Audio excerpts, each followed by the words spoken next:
हवा में बिखर जाता है, एक तिनका हवा में बिखर जाता है, एक घोंसला तूफानों से भी टकरा जाता है। यहाँ होती है एकता, जहाँ एकता होती है वहीं ताकत रहती है। तो हेलो मेरे प्यारे बच्चों, मैं लाली वर्मा आपकी हिंदी अध्यापिका बहुत बहुत स्वागत करती हूँ नेक्स्ट टॉपर्स की वन शॉट सीरीज में। नेक्स्ट टॉपर्स, जहाँ हम देश का भविष्य बनाते हैं।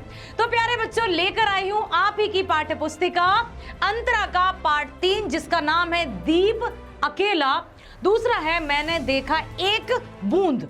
अब यहाँ पर दीप अकेला, एक बूंद, आखिर क्या हो क्या रहा है? क्या यहाँ एकता की बात की जा रही है या सिर्फ एक की बात की जा रही है? कुछ तो आपके मन में चल रहा होगा। क्या आप बताएंगे कि दीप अकेला या मैंने देखा एक बूंद, इसमें क्या भाव छुपे होंगे? कि अकेला क्या कर सकता है, अकेला में बहुत बड़ी दम होती है, या एकता ही सबसे बड़ी शक्ति होती है? तो उससे पहले हम चलते हैं सच्चिदानंद हीरानंद वात्स्यायन अज्ञेय जी के जीवन परिचय की ओर। जी हाँ बच्चों, इस कविता के कवि हैं अज्ञेय जी, जिनका पूरा नाम है सच्चिदानंद हीरानंद वात्स्यायन अज्ञेय जी। तो उपनाम इनका अज्ञेय है। जन्म हुआ 7 मार्च सन 1911 कुशीनगर, भारत। निधन सन 1987 नई दिल्ली, भारत। शिक्षा BSc MA अंग्रेजी में की उन्होंने, MA। और उन्हीं के साथ साथ पुरस्कार की यदि हम बात करें तो साहित्य अकादमी पुरस्कार 1964, ज्ञानपीठ पुरस्कार सन 1968, गोल्डन पुष्पांजलि पुरस्कार सन 1983, और रचनाएं शेखर एक जीवनी, नदी के द्वीप, अपने अपने अजनबी, ये उपन्यास है। अरे यायावर रहेगा याद, यायावर मतलब घूमने वाले, घुमक्कड़ जिनकी प्रवृत्ति होती है। एक बूंद सहसा उछली, यात्रा वृतांत, यात्रा के दौरान जो भी रचना की जाती है वो यात्रा वृतांत कहलाती हैं। त्रिशंकु, आत्मनेपद, ये निबंध है। बिप्तगा, परंपरा, कोठरी की बात, शरणार्थी, जयदोल और ये तेरे प्रतिरूप कहानी संग्रह इनकी प्रमुख रचनाएं हैं। तो अब हम चलते हैं यह दीप अकेला, एक अकेला। ओ वाओ, देखो जरा, यहाँ पर एक सुंदर सा अकेला छोटा सा दीपक जल रहा है, बड़ा खुश है, एकदम आत्मविश्वास से भरा है। और साथ ही साथ क्योंकि उसकी लौ, दीपक की लौ हमेशा ऊपर की ओर जाती है, और ऊपर का ओर जाना मतलब सफलता पाना, ऊर्ध्वगामी, ठीक है। तो वो अपने आप में बिल्कुल सेटिस्फाइड नजर आ रहा है, संतुष्ट नजर आ रहा है, आंखों में चमक है, चेहरे पर मुस्कुराहट है, उसे मतलब अपने आप पर भरोसा है कि हाँ भाई मैं सही कर रहा हूँ, ठीक है। तो एक अकेला, यह दीप अकेला स्नेह भरा। अब यहाँ पर बात की जा रही है कि दीपक जो जलता है वो किसकी सहायता से जलता है? बाती और तेल और दिए, इन तीनों का संगम होगा तब दीपक जलेगा। जब दीपक में स्नेह रूपी तेल डला होगा, बत्ती भीगी होगी, तब वो जलेगा।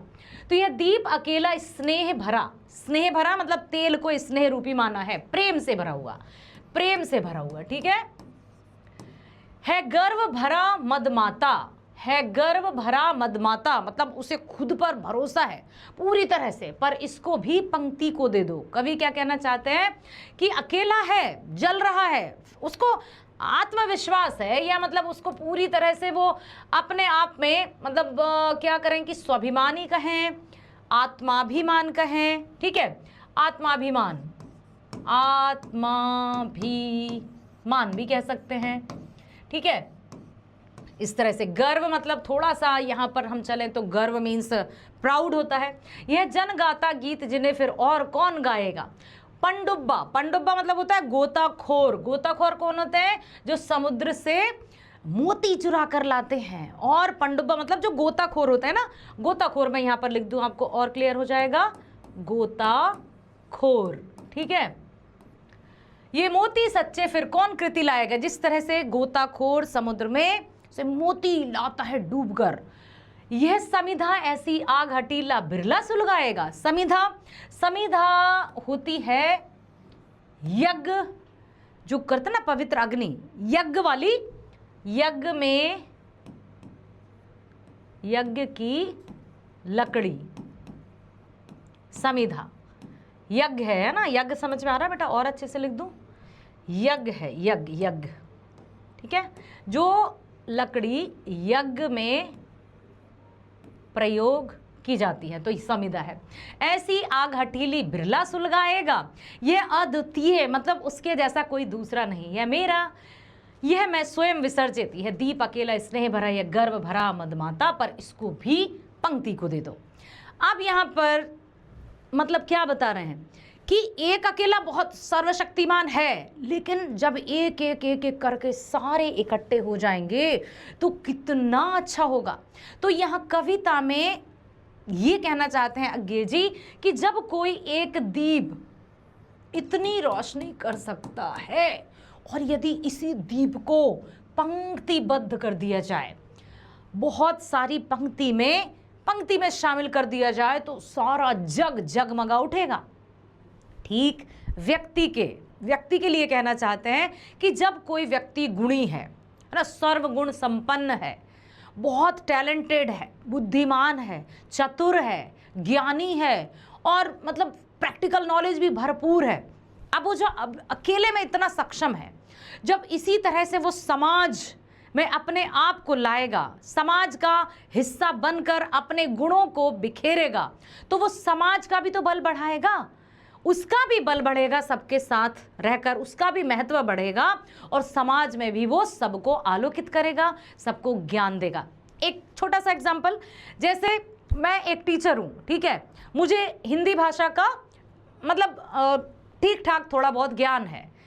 अब मेरा अकेला ज्ञान मैं मेरे ही पास रखे रहूं तो क्या ये सही है? नहीं ना।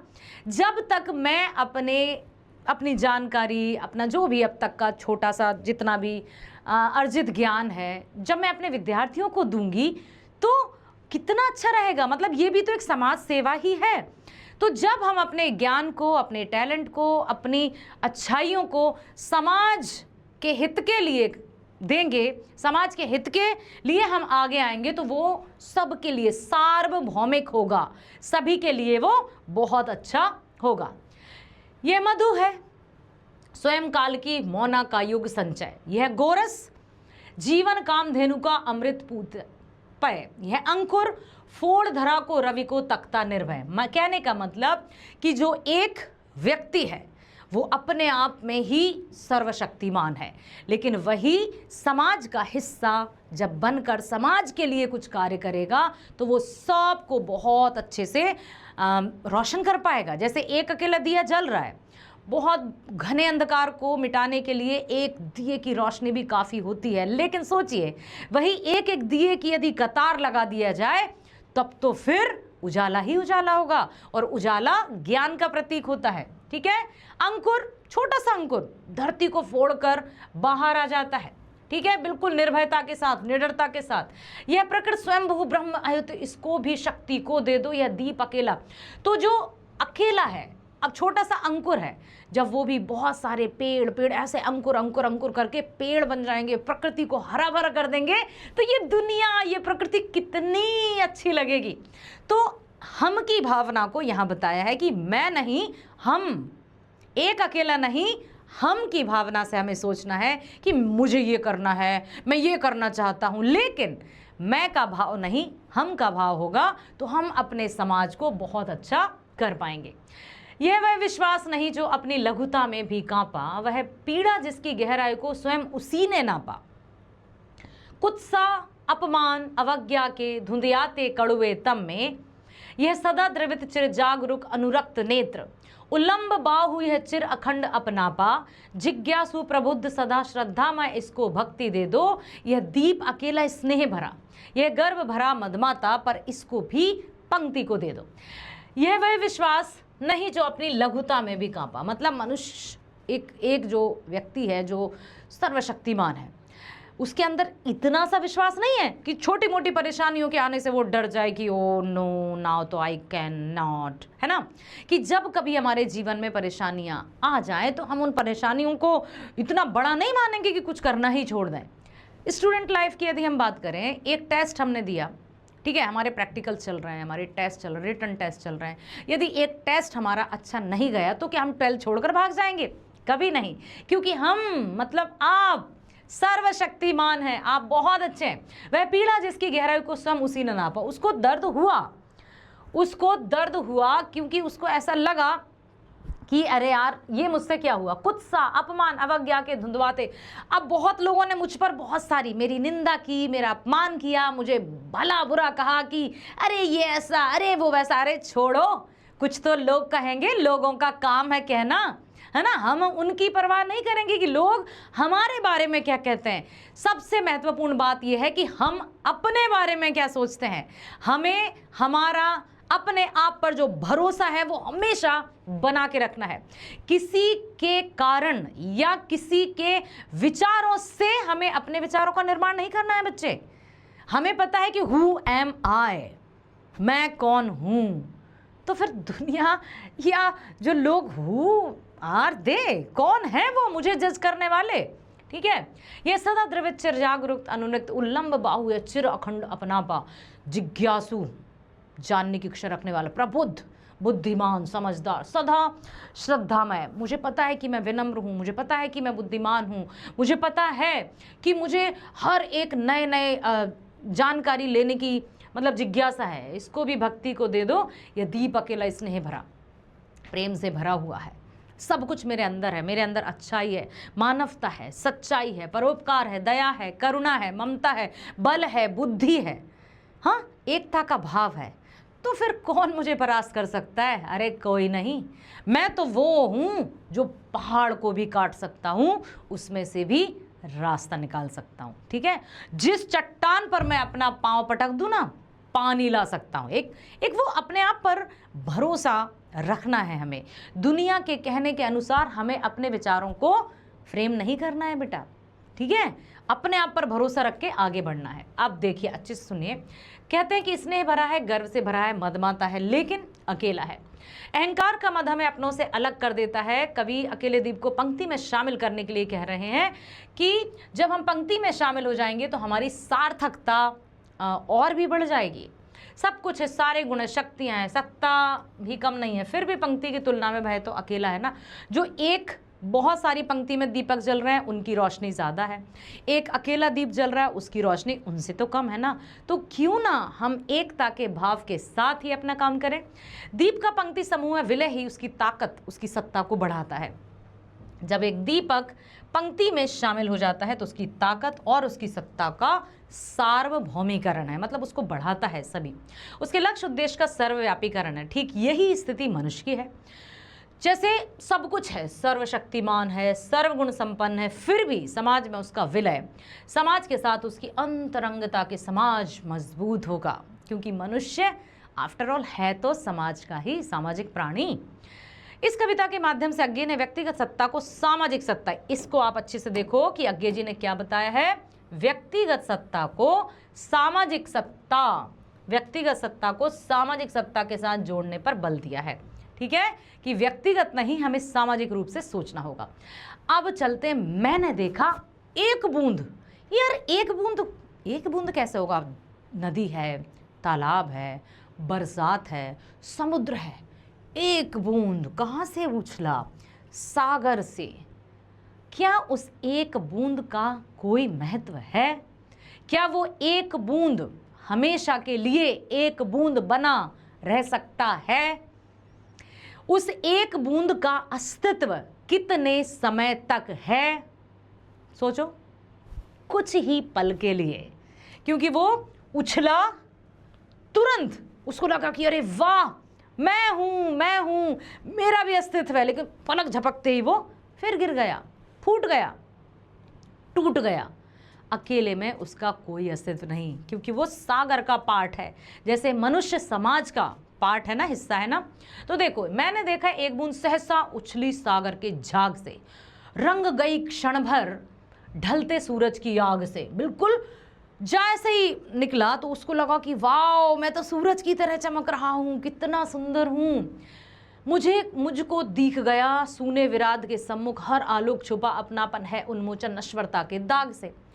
अब नश्वरता मतलब नष्ट होने वाला, नश्वरता क्षण भर मतलब एकदम पल भर, कुछ पल, है ना। सहसा मतलब अचानक, ठीक है। ढलते सूरज मतलब सूर्यास्त की बात की जा रही है यहाँ पर, सूर्यास्त, ठीक है बच्चे। मुझको दिख गया सूने विराट के सम्मुख आलोक, आलोक मतलब होता है प्रकाश, उजाला, ठीक है। नश्वरता मतलब नष्ट होने वाला, नष्ट होने वाला। अब वो उसको लगा कि मैं तो बिल्कुल उसी की तरह हूं, लेकिन वो पल भर के लिए था। तो मैंने एक बूंद को उसमें अज्ञानी समुद्र से अलग प्रतीत होने की क्षणभंगुरता को व्याख्यातित किया है कि यह क्षणभंगुरता बूंद की है, समुद्र की नहीं, क्योंकि समुद्र तो अथाह है, समुद्र अथाह है, अनलिमिटेड है। बूंद क्षण भर के लिए ढलते सूरज की आग से रंग जाती है। क्षण भर का यह दृश्य देखकर कवि को एक दार्शनिक तत्व दिखने लगा। विराट के सम्मुख बूंद का समुद्र से अलग दिखना नश्वरता के दाग से, नष्टीकरण के बोध से मुक्ति का एहसास है। इस कविता के माध्यम से कवि ने जीवन में क्षण के महत्व को, क्षणभंगुरता को प्रतिष्ठित किया है कि यदि मनुष्य के मन में भी आता है कि मैं अकेला ही काफी हूं, तो ऐसा नहीं है, क्योंकि हमसे सब कुछ संभव है, मैं से नहीं। दीप अकेला एक प्रयोगवादी कविता है और इस आधार पर लघु मानव के अस्तित्व महत्व पर प्रकाश डालिए। लघु मानव क्यों? क्योंकि हमारा जीवन भी क्षणभंगुर है, हम भी नश्वर हैं, शाश्वत नहीं। सबसे बड़ी विशेषता कि इसमें लघु मानव को प्रतिष्ठित किया है। जिस प्रकार एक बूंद मिलकर सागर बन जाता है, उसी प्रकार बूंद का अपना अस्तित्व भी बना रहता है। जिस प्रकार एक छोटा सा दीपक अंधकार को भेदने में सक्षम रहता है, उसी प्रकार लघु मानव भी स्वयं को प्रतिष्ठित करता है। लघु मानव विराट का अंश होते हुए भी उसका महत्व कम नहीं होता। इस कविता में लघु मानव का अस्तित्व दर्शाया है। दीपक लघु मानव का ही प्रतीक है, उसका अपना विशेष अस्तित्व है। समाज का अंग होकर भी समाज से अपना पृथक अस्तित्व रखता है। लघु मानव का अपना महत्व भी है। लघु मानव समाज का चुनाव अपनी इच्छा से करता है, इसे पर कोई बलात् लाद नहीं सकता, ठीक है, लेकिन है तो वो सामाजिक प्राणी। अब अद्वितीय, यह मेरा, यह मैं स्वयं विसर्जित, क्या कहना चाहते हैं? तो यहाँ व्यष्टि के समष्टि में विसर्जन से उसकी उपयोगिता और सार्थकता को बढ़ जाती। मतलब व्यष्टि से समष्टि, मतलब व्यक्ति का समाज में समागम हो जाना, कि व्यक्ति की मतलब व्यक्ति बहुत सक्षम है, बहुत बुद्धिमान है, सर्वगुण संपन्न है, लेकिन जब व्यक्ति का समाज में ऐसा समाहित हो जाता है, तब उसकी महत्ता कितनी बढ़ जाती है। तो व्यष्टि के समष्टि में विसर्जन से उसकी उपयोगिता, सार्थकता बढ़ जाती है। व्यक्ति सर्वगुण संपन्न होते हुए भी अकेला है। जब वह अपना विलय समष्टि समाज में कर देता है, तभी उसका तथा समाज का भला होता है। उसकी व्यक्तिगत सत्ता को सामाजिक सत्ता के साथ जोड़ता है। इस रूप में व्यक्ति के गुणों का लाभ पूरे समाज को मिलता है। यह दीप अकेला कविता के आधार पर बताइए, कवि ने दीप को अकेला और गर्व भरा मदमाता क्यों कहा है? क्योंकि देखिए, दीप जो है वो किसके प्रतीक के रूप में कहा है? व्यक्ति के रूप में। जिस प्रकार एक अकेला दीपक जल रहा है, उजाला कर रहा है, लेकिन यदि बहुत सारे दीपक कतार में लगा दिए जाएं तो झिलमिल जाता है, झिलमिला उठता है। दिवाली का दृश्य याद है ना सबको। पंक्ति समाज के प्रतीक, तो दीप का पंक्ति में शामिल होना व्यक्ति का समाज का अंग बन जाना है। कवि ने दीप को स्नेह भरा, गर्व भरा मदमाता इसलिए कहा है क्योंकि दीप में स्नेह मतलब तेल भरा होता है, उसमें गर्व की भावना होती है, क्योंकि उसकी लौ ऊपर की ओर जाती है। मदमाता भी है, इधर उधर झांकता भी प्रतीत होता है। यही स्थिति व्यक्ति की है। प्रेम भावना होती है, गर्व की भावना होती है और मस्ती में भी रहता है। दीप अकेला के प्रतीकार्थ को स्पष्ट करते हुए बताया कि कवि ने स्नेह भरा, गर्व भरा मदमाता क्यों कहा है। तो कवि ने दीप अकेला को उस अस्मिता, अस्मिता मतलब आइडेंटिटी, अस्मिता मतलब पहचान, आइडेंटिटी, ठीक है, जिसमें लघुता में भी ऊपर उठने की गर्व भरी व्याकुलता है। तो कवि यही कहना चाहते हैं कि एक अकेले व्यक्ति को अपने आप पर भरोसा है, वो बहुत सक्षम है, बहुत ही सर्वगुण संपन्न है। जब वह समाज के लिए कार्य करेगा तो समाज में वो अपनी एक अलग पहचान भी बनाएगा, समाज भी उसको सम्मान की दृष्टि से देखेगा और उसका नाम भी बढ़ेगा, उसका काम भी बढ़ेगा और मान सम्मान भी बढ़ेगा। अब किस सत्यता के दर्शन किए बूंद में? सागर की लहरों के झाग से एक बूंद उछली, बूंद को सायकाली सूर्य की सुनहरी किरणें आलोकित कर गईं। भाई जैसे ही बूंद उछली, सूर्यास्त के समय वो बूंद ऐसी लगी जैसे बहुत ही सोने जैसी सुनहरी। अब बहुत झिलमिला उठी। कवि ने बूंद के उस क्षणिक स्वर्णिम अस्तित्व को जीवन की चरम सार्थकता माना। कवि आत्मबोध प्राप्त करके सोचता है कि मनुष्य ऐसे स्वर्णिम क्षण पर परम सत्ता ब्रह्म के प्रति समर्पित कर देता है, परम सत्ता के आलोक से आलोकित हो जाता है और नश्वरता से मुक्ति पा जाता है। मतलब एक पल के लिए जब हम उस अलौकिक शक्ति से अपने आप को जोड़ लेते हैं। आप योग करते हैं, योग मेडिटेशन, जब भी आप मेडिटेशन करते होंगे तो आपके जो भी गुरु हैं या जो भी योगा टीचर हैं वो हमेशा यही कहते हैं कि अपनी दोनों आंखें बंद करिए और अपनी भ्रुकुटी मतलब आईब्रोज, भ्रुकुटी के बीच में अपने ध्यान को केंद्रित करने का प्रयास कीजिए। आपको ऐसा महसूस होगा कि आपकी दोनों भौहों के बीच एक ज्योति उत्पन्न हो रही है। वो ज्योति आपको आलोकित कर रही है, प्रकाशित कर रही है। आपका संपूर्ण, आपके शरीर का एक एक अंग प्रफुल्लित हो रहा है, प्रकाशित हो रहा है। सारे बैर, द्वेष, राग, बीमारी, दर्द सब उस प्रकाश के बढ़ते ही घटते जा रहे हैं, समाप्त होते जा रहे हैं। अब वह प्रकाश की किरण, प्रकाश पुंज समस्त मस्तिष्क में आ गया। धीरे धीरे धीरे आपके मुखमंडल पर विराजित हो गया। इस तरह से मतलब कितना अच्छा लगता है। मैं सच में वहीं चली गई थी, उस तेज पुंज, उस प्रकाश पुंज की तरफ चली गई थी। चूँकि वन शॉट है, समय ज़्यादा लग जाएगा। तो कहने का तात्पर्य है कि वास्तव में हम जैसा सोचते हैं हमारा निर्माण भी वैसे ही होता है। तो बेटा आप समझ गए होंगे कि एक दीप अकेला और एक बूंद के माध्यम से कवि ने हम अर्थात इंसानों को, है ना, व्यक्तियों को ही ये संदेश दिया है कि हमारे अंदर में जो भी क्षमता है, गुण है, क्वालिटीज़ है, एजुकेशन है, ज्ञान है, जानकारी है, इतना सब कुछ है हमारे पास, तो हम इसको अपनी समाज के लिए, समाज के कल्याण के लिए इसका उपयोग करेंगे ताकि हमारा समाज, हमारा देश, हमारा राष्ट्र भी उन्नति करे। इन्हीं भावनाओं के साथ बहुत बहुत धन्यवाद।